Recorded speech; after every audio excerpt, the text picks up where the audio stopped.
Guncangan gempa bumi berkekuatan 6,2 skala Richter yang terjadi pada Jumat 31 Januari 2025 sore membuat kepanikan di sejumlah wilayah di Aceh, termasuk Aceh Selatan.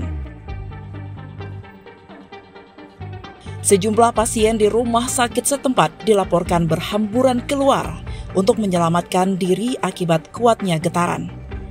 Berdasarkan data Badan Meteorologi, Klimatologi, dan Geofisika atau BMKG, pusat gempa berada di 36 km barat daya Kabupaten Aceh Selatan dengan kedalaman 29 km.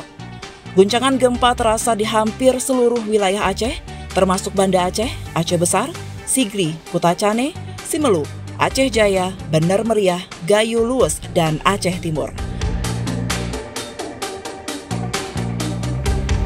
Meskipun tidak berpotensi tsunami, gempa ini membuat warga panik.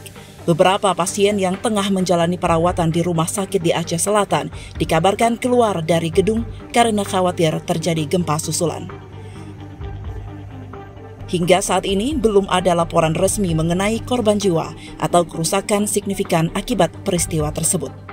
Dari Aceh Selatan, Kanal Inspirasi TV melaporkan.